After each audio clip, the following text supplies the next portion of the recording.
Dios los bendiga, soy el pastor Gilberto Gutiérrez de la Iglesia Bautista Oreb de México DF. Me da mucho gusto saludarlos en este día 16 de enero 2020. Apocalipsis para niños es nuestra serie, estamos en el devocional número 16. La riqueza de una iglesia cristiana es la enseñanza. Estamos en el segundo capítulo de esta enseñanza, Apocalipsis 2, 8 al 11. El Señor alaba a una iglesia sobresaliente, una iglesia para la que no tiene un reproche severo, y a través de ella nos enseña en dónde se encuentra la verdadera riqueza de la fe cristiana. Recordemos que la iglesia de Esmirna es una de las dos únicas de 7 a las que no les reprocha. En este caso, les advierte del sufrimiento y le alienta a esta iglesia a seguir a pesar de lo que sea. Leamos el texto. Es el mensaje del Señor Jesucristo a la iglesia o al ángel de la iglesia que está en Esmirna.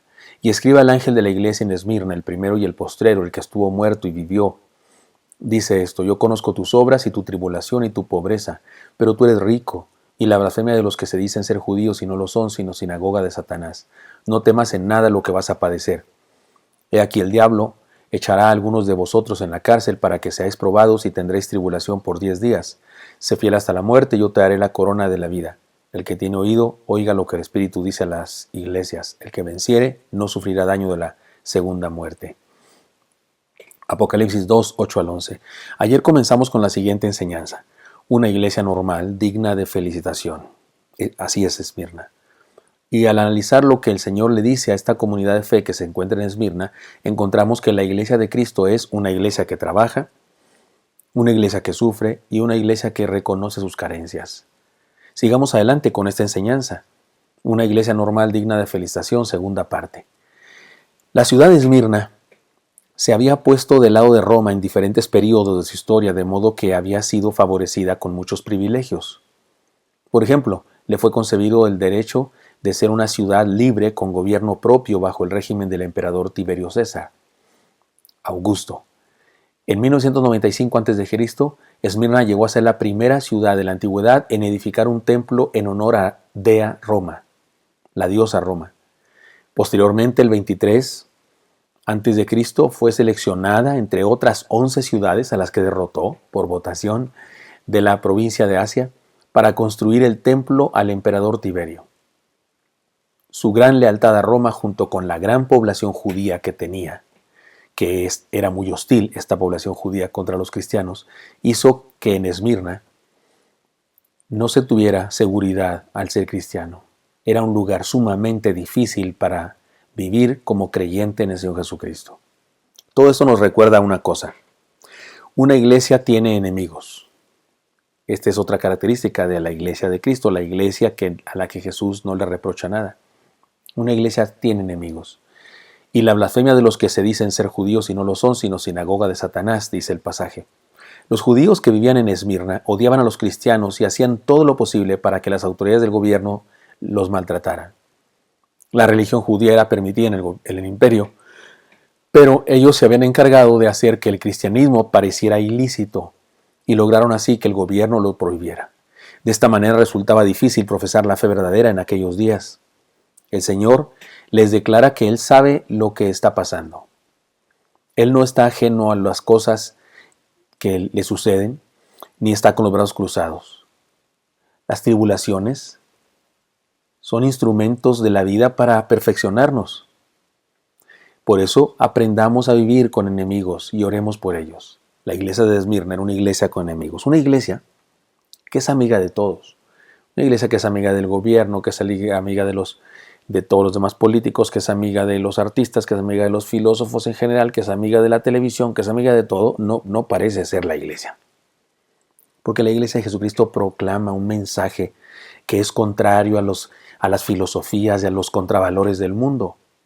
Así es que no puede ser que una iglesia sea bien recibida por todos.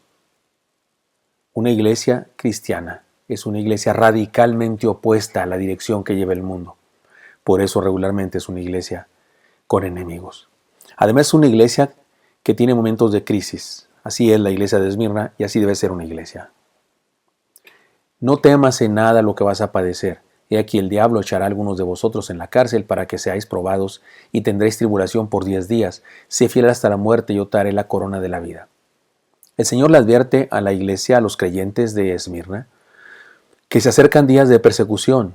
La frase por 10 días significaba en los símbolos de los números de aquella época y del pueblo judío, pero por 10 días significaba que sería un tiempo muy intenso pero breve.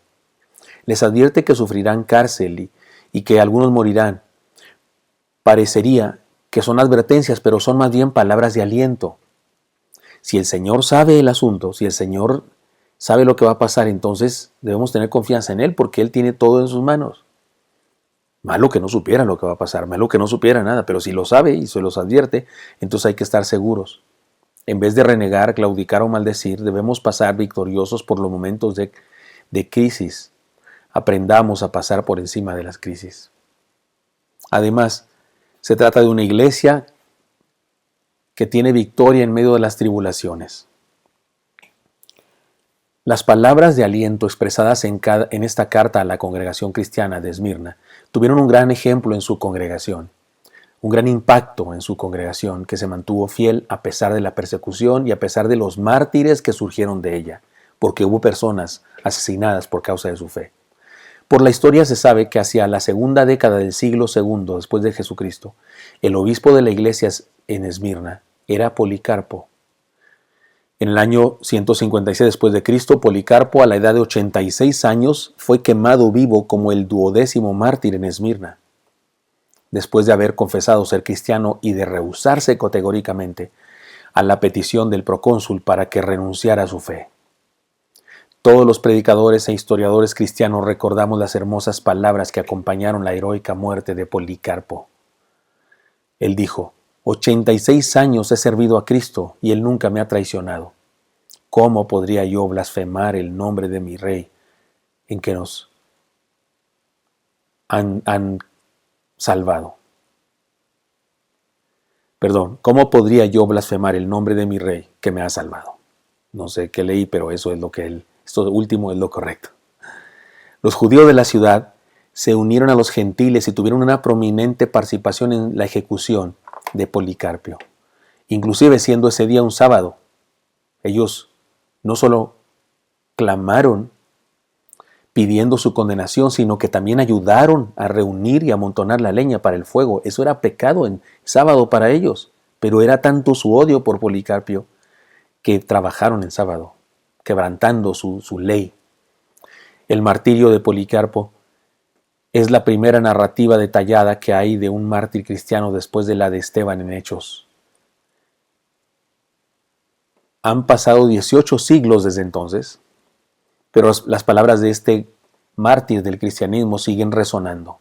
86 años he servido a Cristo y Él nunca me ha traicionado. ¿Cómo podría yo blasfemar el nombre de mi Rey que me ha salvado? Seamos una iglesia digna de felicitación del Señor, o busquémonos una iglesia digna de la felicitación del Señor. ¿Y cómo es esa? Según lo que hemos aprendido ahora, se trata de una iglesia que tiene enemigos, se trata de una iglesia que tiene momentos de crisis, pero se trata de una iglesia que tiene victorias en medio de las tribulaciones.